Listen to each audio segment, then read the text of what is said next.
Hey everybody, it's Jillian again. Oh my gosh, yes, yes. So, more things to think about and look for the connections in your world, in everything that you do, whether it's relationships or your house or your dog or how you deal with your finances or your husband, wife, boyfriend, girlfriend, government, whatever.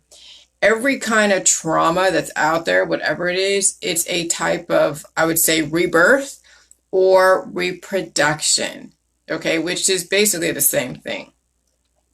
Because here's the thing, if you didn't have trauma, you wouldn't have a reason to change or rebirth or reproduce, okay? I mean, look, I am, let's say it's summertime outside and everything is beautiful, like you're in Hawaii. Like I lived in Hawaii for like 6 months and it was fun.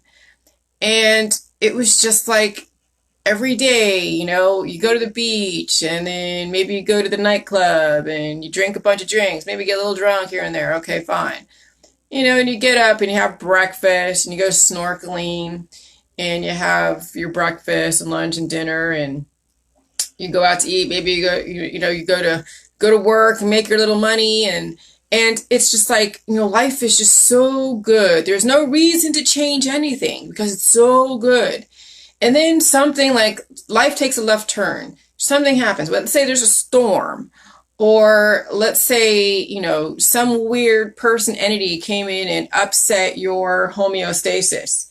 Well, it's a type of trauma is a type of rebirth, a reproduction, because you have to go and double back and correct whatever was going on and then try to get back to wholeness. I mean, that's almost like the same thing with insurance. When you have a catastrophic thing happen and you had something take away a trauma, something that took away your feeling of wholeness, you hope the insurance company will be able to then, I don't say rebirth, but in a lot of ways it is, because they can't do exactly the same thing. When you have a house burned down, and let's say, even with all of your specs, the house is never be the same way it was before.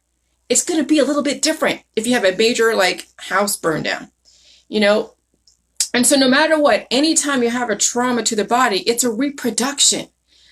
And so that happens at the micro level. Okay, let's say like when you're out there in Hawaii and you're walking amongst the grasses and you're stepping on flowers and stepping on animals, you've created trauma to that microbiome because you're just simply walking through the leaves and walking through like the forest and you're stepping on worms, stepping on bugs, and they have to go and reproduce and that can bring them back to whole. And that's why there's reproduction in case when things do utilize it for whatever reason, whether it's just through activity or food. Okay? I mean, anytime that a lion goes after its prey, the zebras have to go and reproduce because there's trauma. See, and here's the thing. Animals don't have the ability to harness the elements to stop reproduction or not have the desire to reproduce. Now, maybe if they had no enemies, now I'm not sure. Look at the Galapagos. Or look at areas where they don't have a natural predator. Would Mother Nature keep the balance? And I'm thinking there has to be somewhere where, yes, where Mother Nature keeps the balance, not so much with predator and prey, that there's only so many of a certain animal that would exist, like on an island, if there's no natural enemy, would Mother Nature stop it from reproducing? I mean, and I think Mother Nature does that with like fish in a fish tank. They don't allow a fish to get too big for the fish tank. So if there's no natural predator, that predator is not going to then induce reproduction, because I can't see one animal just take over one island and completely override the whole island. Like, like the Galapagos, there's so many, like the Komodo, let's say the Komodo dragons, Komodo Island. How many Komodo dragons are there? But then they have a shelf life too. So they have these dragons, these reptiles, they grow forever. They grow a lot. I mean, they have a long lifespan. But anyways, I mean, I'm getting really way out there on a rabbit hole tangent. Maybe that's worth checking out and researching. If there is no natural predator, will Mother Nature kind of stop the reproduction process and allow that animal to flourish. And that's probably why, here's the thing. Yeah, because you can have, like the eggs, if a reptile lays eggs. I think reptiles lay eggs. Yeah, they do, because the dinosaurs, right? Okay, so reptiles lay eggs. The eggs are then picked off by the seagulls or by the birds of prey. They don't necessarily eat the grown reptile, but eat the eggs, so then to stop then reproduction, not stop reproduction, but stop the population growth. So I can see where Mother Nature would come in, because even though the Komodo dragon doesn't have a natural enemy, like they're like the biggest one, I'm pulling that out of my ass. They might have one in there, but I don't know. I'm just looking at a bigger picture. But to stop a population growth when there's no major natural enemy to the adult Komodo dragon, then if they're going to lay eggs, and then there's so many eggs being laid, then you see the seagulls or the birds of prey see these eggs, are like, oh yes, this is lunchtime. And then they go keep the population down. Now I could see that. See, that's interesting.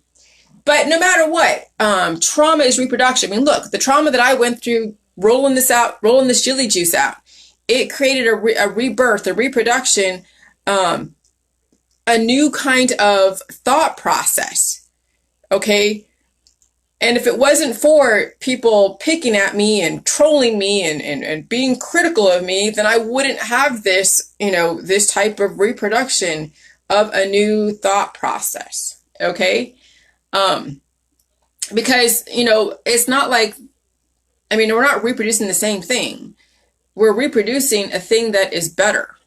And that's the whole point of Jilly Juice, is that if you are going to reproduce, you want to reproduce offspring that are going to be so much better, if not exactly like you, if you are the best that you can be.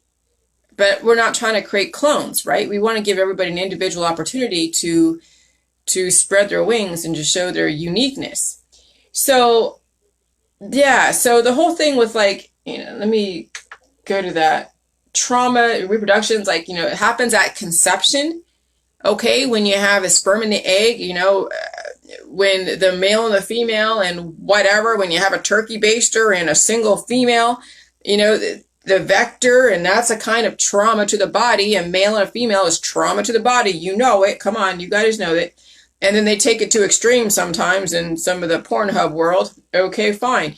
But that trauma creates a spark of life. Okay, that friction, that energy creates a spark of life.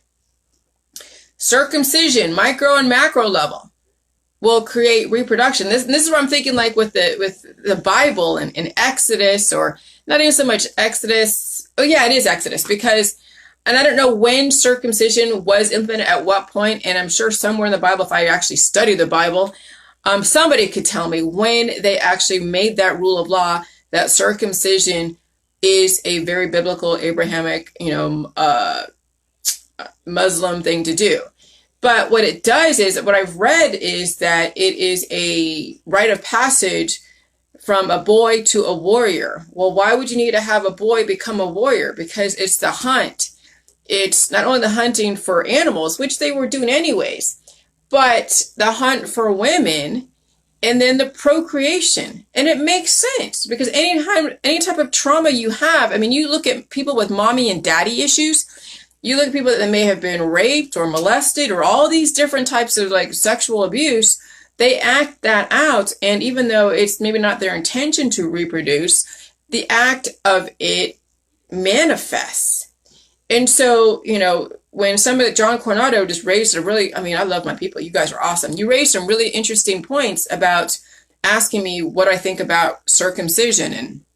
And I'm like, trauma to the penis that's going to cause then more hormones. It's going to cause them to want to go and procreate.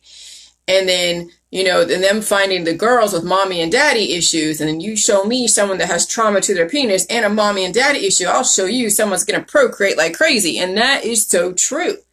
Because from every single reproduction comes trauma. You wouldn't have the reproduction if it wasn't for trauma. Whether it's somebody walking through the grass, breaking the leaves off, and the leaf has to go and regrow, to somebody walking through a field and forest and stepping on animals, not even knowing it, or mowing, a forest, or mowing down a large grass, and you're eating up little baby deer that are out there stuck in the middle of the woods. I mean, all these traumas cause reproduction. And so right now at this point, maybe there's a reason why we have such a population boom, and maybe why the Israelites had to do that bris and the circumcision so they can create numbers so they can go up against the Egyptians that were enslaving them. The more they reproduce, the more numbers they have, the more armies they can build, the more they can defend their belief system, the more they can create their diverse communities and that's the nation building. Well, now it's like we've built the nations. Now it's just people are like having problems or imbalance. They have mommy and daddy issues, never resolve them. Then they're having kids. These kids are imbalanced, having issues, mommy and daddy issues, or just issues in general. And it becomes this psychotic world that we live in. And so I could see where does the vaccines come in? Well, the vaccines help people integrate into an environment that they actually had no business integrating into. Because people have been born without the vaccines. Back in, Exodus and Genesis, there was no vaccines back then, but there were still people being born. Maybe not a whole lot. And I couldn't tell you what a whole lot means, but I mean, there was enough people back before the vaccines. And so maybe, with the whole thing with the vaccines, it's not that it's trying to hurt a population. It's actually trying to help people integrate, and that's where you get a diverse society. And it's a way to kind of replicate, emulate Mother Nature. But what happens is when you reproduce so many times on a continuous basis, then you have these crazy, now you can call it evolution or de-evolution, I don't know. At some point, when there's so many things manipulating a plant to reproduce, it stops reproduction at some point. I mean, I'm sure there's a case of it somewhere. Well, yeah, there are genetic lines out there that people have kept reproducing, and then the whole, the last genetic line, they're gone. Well, either they didn't have any kids, you're right, or they had a bunch of cancer, disease, and chronic illness. I mean, extinction. There could be extinction of a genetic line based upon the predispositions and no one correcting those predispositions down the genetic line. That's what happens in like the blue-footed booby or other extinct animals. They couldn't get it to procreate. It couldn't adapt to this society. They couldn't even get it to procreate and have reproduction even in captivity. And that's why they have these zoos. So that way, if they are extinct in the wild because of human stuff, then maybe we can get them to reproduce in, under captivity. But even that's not really optimal. And so that's probably why you're seeing now a change in the way in which our government deals with us, with our freedoms, with this virus. And if you can't adapt, because it's going to take a very strong person to be able to adapt the change, the traumas that would be a trauma to you because you're so used to having this freedom, so used to moving around, so used to not having to show that you've been vaccinated, so used to not having to show your DNA to everybody in the world. Well, I mean, at this point, we are reaching a point, a point to where now it's going to be required. And this is an adaptation. This is an environment that you're going to have to adapt to. And so trauma is a reproduction. So right now with the jelly juice, those of you that are doing jelly juice and you're finally getting brave enough to do it, but yeah, you're going to have to go through a healing process. You're going to have to now express things that you have suppressed because you were told that pain is bad. Pain is not something to experience. And now you're going to have to do the complete opposite of what you've been told by the medical holistic industry. And that is traumatic in of itself, which hence why I got so much flack in the beginning. Why Dr. Phil doesn't understand me. Why Jeff Holiday doesn't understand me. Why they mischaracterize me. Why they try to tie me to somebody's death that was already on his way out the door anyways because of his lifestyle. Nothing wrong with his lifestyle, but when you are doing all the pills, power supplements, and detoxes, and maybe you had a very colorful alternative life, and then you switch over somewhere midstream, but you still did damage that you never corrected. And jelly juice is not going to save somebody at the 11th hour if they're not willing to go through the pain process. And if you're in hospice, you're going to have to be in a lot of pain to then be able to heal. And you have to have a good support system. People around you that understand it can give you the proper support. And if you don't have that, then you're screwed.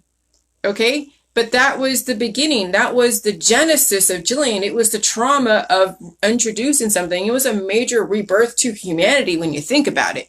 I mean, that sounds rather pie in the sky type of thing.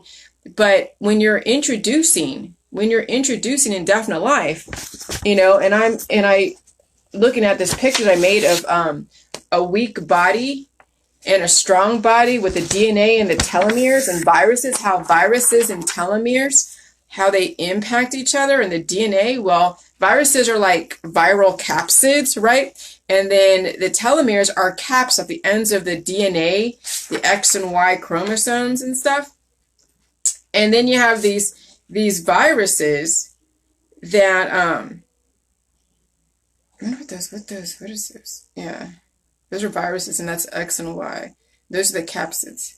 Oh, yeah, these are the antibodies. Okay, I'm like, what the hell? But anyways, so you have these capsids, and so the telomeres have a cap on the end of the X and Y chromosome. Then you have these viruses that are floating by, inserting like their vectors, just like a mosquito or a bee that's pollinating, and then you have the mosquitoes that may be infected with a virus that might give you an upgrade.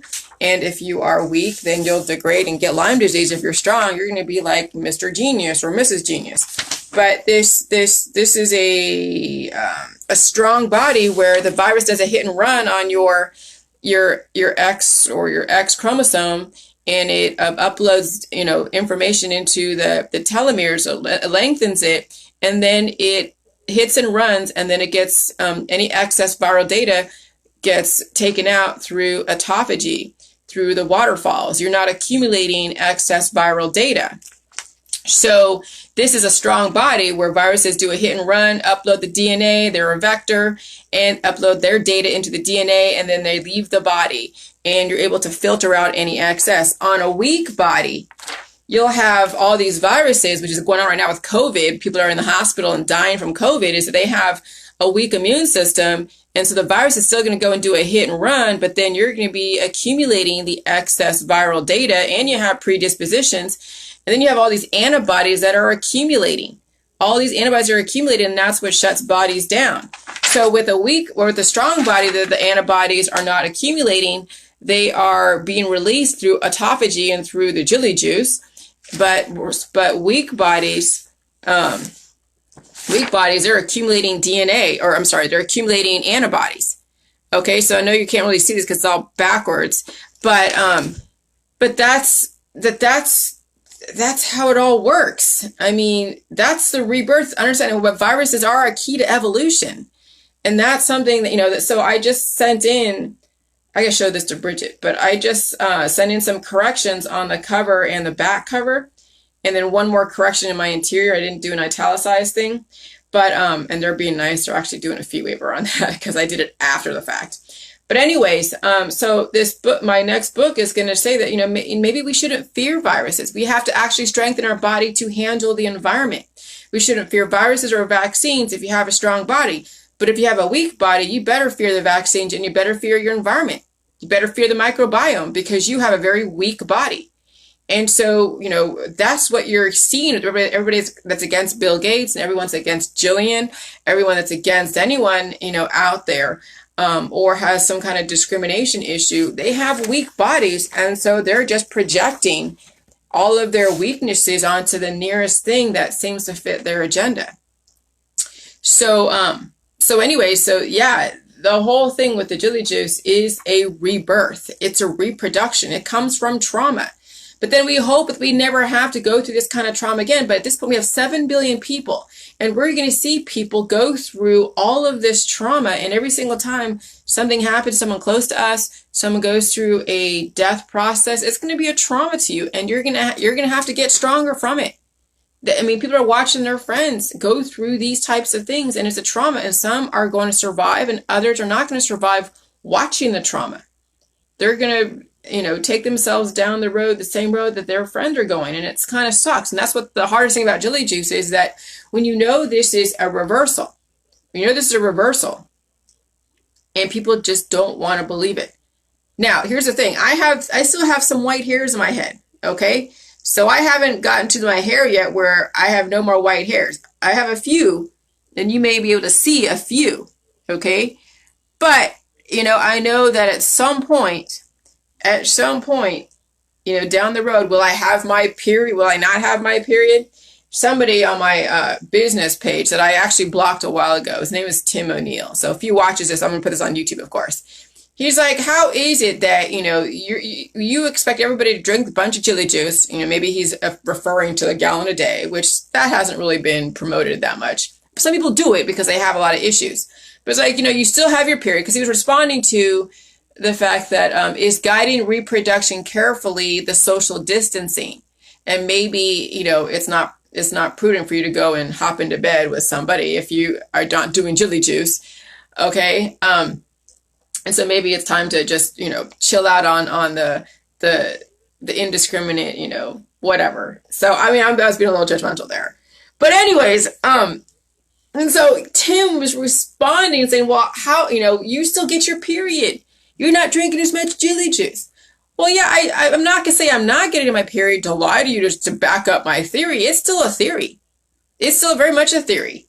But I do live around 7 billion people. I live in a microbiome. If my body senses that there's still in a very aggressive climate out there, with 7 billion people still imbalanced with an environment that's still pretty aggressive. I went to a party where I felt another virus I was exposed to. My husband and my dog were exposed to. My dog had some diarrhea, but she's fine. Husband had diarrhea. I had a little diarrhea. I had that headache for that one day. He said he had a little bit of headache. My dog never had any kind of issue with her head. So it was a very mild exposure on her end. But the environment is still very aggressive. And so, yes, at this point, if my body is going to take cues from my environment, it's still going to want to drop eggs because it still senses that there's some kind of danger out there. So I'm hoping, even, and I don't think, maybe if I drank a bunch of J juice, would I stop? I don't know. But I really don't feel like drinking a bunch of J juice to go and try to prove that theory. When I've healed and sealed for the most part, I have reversed most of my issues, if not all of them.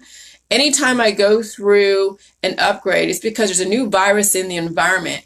And once the environment calms down and it senses that it's not going to be, in fear of extinction, I might hit a Menorrhea. But that's 7 billion people I got to get through first. The Georgia Guidestones says from 7 billion to 500 million. 6,500,000,000 people to get through.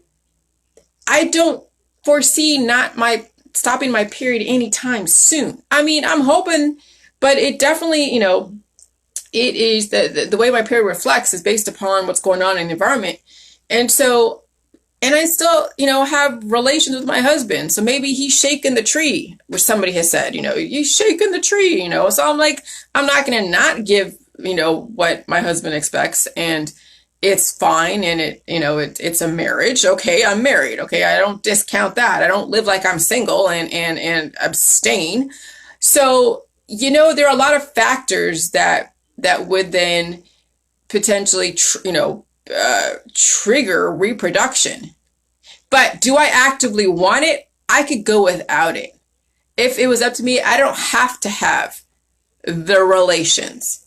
It's really not a drive for me. Now, for my husband, yes. But for me, I could go with or without it. But I still love my husband. I still respect him. I would still give him as much as I can in the world. But is that a driving force? No, it's not. So you're going to see your biochemistry change. And some people, are so used to that urge that if the thought of not feeling that urge is foreign to them, if not blasphemous, because that's what they've been living by. And at some point down the road, that's not going to be your focus. You're going to be more focused on things that are going to make your brain move. You're going to be focused on perfecting whatever it is you're doing. You're not going to be living from your hormones predominantly, because that's a baser instinct type of, perspective. When you're living from your hormones, from love, love, love, to hate, hate, hate, to adrenaline junkie, And that includes the tantric sex people. That includes all the people that are like, oh, it's all about love, love, love. That's an imbalance too. And you know, it may not look like love, love, love, you know, like in that area, but it could look like tantric sex, or it could look like porn, or it could look like S&M. It could look like just, you know, watching all the crazy stuff out there on the adult channels. Okay, that's a baser instinct. You know, in humanity, I think when they stop relying on reproduction as a basis of intention, they could evolve to a higher purpose. Just like, you know, seminal conservation, when you actually allow your life force to stay within you and not release it indiscriminately, that's could give you a higher purpose. But not everybody subscribes to that, and you have to allow that and still be able to adapt and still maintain your own identity. Because yes, some of you are married people that are still living from their baser instincts, and you can't help that, but you'll find a happy balance. And that's what marriage is it's balance. It's finding a happy medium to where people's needs get met, biological, financial, psychological. And if your needs aren't being met in some place, then you take care of yourself in some areas. Okay, and then that's in between, you know, the couple to figure out how they want to balance out their needs. And that's a dance. It's always a dance. And I'll tell you what, you know, it's difficult getting that across to people in my world. They're like, what the hell? What the hell, Jillian? But, you know, I mean, so you've seen me go from one extreme to the other, and then finally I have this happy balance. I have my boundaries, and I have this balance, and that's what I hope all of you will finally experience, is the balance and the boundaries. Okay, to where it's, you know, finding a mate, which, you know what, I'm telling you what, there's nothing like companionship. So I can understand some of you wanting to find that, because there's nothing like companionship. You want to share your life with somebody. Doesn't mean you want to go knock the boots 24/7, but you want to share your life with somebody. You want to have that special somebody that you can rely on, that you can refer to, that you can talk to, that's there on a continuous basis, that is just, you know, that energy. And I completely understand that, and I don't fault anyone for that. And you really have to have a very, you know, very diverse life to where you can handle being single and still thrive. And that's a hard thing for some, especially if you have certain needs that need to get met. And so, you know, it's and whatever that is, it could be just, you know, companionship. So everyone has different I guess perspectives on relationships and all that. But anyways, I had to mention that because, you know, I disabled Tim's comments because he's very subjective and very compartmentalized. And when you're picking apart my videos and trying to hold my words against me, and I've said in many videos, you know, I may not see amenorrhea of not getting my period for a long ass time until the environment calms down. But that theory is still out there. That theory has still yet to be proven, and we have plenty of time. Okay, we have plenty of time. Some people have said that their periods have stopped and they're on the J juice, but I've lost track of them. I'm not studying every single person out there. So everybody's microbiome is different. If you're in a microbiome where there really isn't a natural enemy and everything is pretty calm, and well, this virus is going to be a natural enemy to some people. But maybe, you know, in a perfect world where everyone is balanced, you know, you're not going to have a need for all of that. And the periods will stop, because it's like being sick. When your period, it's like being sick. It messes with your digestive system, messes with your bowels, it messes with your hormones. And yeah, I mean, the viruses are mutating out there. I mean, you're seeing some of the videos maybe on Peak Prosperity where they're saying, oh my God, is there a more communicable virus? Some people say, oh, maybe it might be a weaker version of the virus. But if something is more communicable, it means that it's going to take data from each predispositions that are out there, and it's become stronger. Right? It doesn't hurt like it just, okay, that's great, Krista. Yeah. And yeah, so when something is that communicable, it becomes stronger. And then it will really capitalize on the weaker population. So we're not going to see any kind of let up at all as far as this virus. Okay, but yes, my periods have changed too. It's not as heavy. It's not. I mean, mine wasn't that painful. But now sometimes I get cramps. I can tell, but it's like the day of, and the day on and the day after where I'm like, oh my God, instead of like 2 weeks before where I'm just like in a total upset hissy fit. But that's my, my biochemistry. And then, and all you guys will have different ways of relating to your period and how it's changed and all of that. But we're still working on the future. It's still in progress. But you're seeing my journey as it goes. So when someone is that compartmentalized to pick apart my words and throw and use them against me and whatever, then you're this is not your journey. There's no point in commenting, especially if a dude, we're about reproduction and periods. Okay, unless he has an axe to grind and he wants to disprove whatever I'm saying, discredit. And if that's your goal is to discredit and disprove, then maybe you really need to do the J juice because you're projecting that you really want to do it, but you're trying to find a reason to do it. And at this point, you haven't really found that because it's, right now I'm the only representation. I don't have a lot of really good male representation. There is some, like John Oakes, a good male representation. But you have to be like on my Facebook and you have to be doing the J juice to be able to see some of the people, because if I've blocked you, then all you see is my videos. You don't see the bigger picture because you have forced me to block you on Facebook.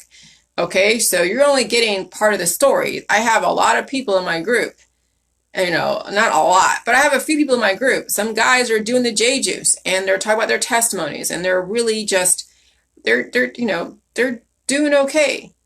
But it's still something that, we're still a work in progress. We're not there yet, whatever that is. And we may never be there, but we're always be a work in progress. But in the meantime, we're reversing all of our known cancer, disease, and chronic illness, and we're adapting to this environment. We're still evolving, and there's no end to evolution. Okay? You can evolve and live continuously as long as you live continuously, probably till the end of time, if there is such a thing. And you can devolve to the point of where you're death and chaos. Okay, so it depends on which way of the spectrum you want to be on. If you want to devolve and believe in death, then yeah, you'll devolve and then you'll rebirth maybe. But I don't know. But trauma equals reproduction. And so, like in my book that's coming out in June 2020, the 4 seasons is like, a trauma. The fall and the winter is a trauma, and the spring is then the rebirth. Summer is life where there's no trauma. And then the trauma is the fall, that's degradation, and winter is like the death. And then spring is rebirth, and then summer is life. And so, at some point we want to have 1/3 of your life be painful, and then 2/3 it's perfect. You're in nice, beautiful homeostasis, and you will adjust to your environment on a continuous basis. But right now we have people who are dealing with 2/3 of their life, which is basically painful, and 1/3 where it's okay. The 1/3 going up is painful, the 1/3 going down where they're dying is painful, and then maybe they have a tiny window of homeostasis. And that is our current society today. So if we can have only 2/3 of amazing life and 1/3 of death and not death, but of rebirth and painful rebirth, that's the ultimate that we're trying to shoot for as far as Jelly Juice. Okay, so that's all I'm going to say today. I'm going to give somebody a call right now. You might know who she is, or she might know who she is. Hopefully she's available. And I'll talk to you later. All right, bye.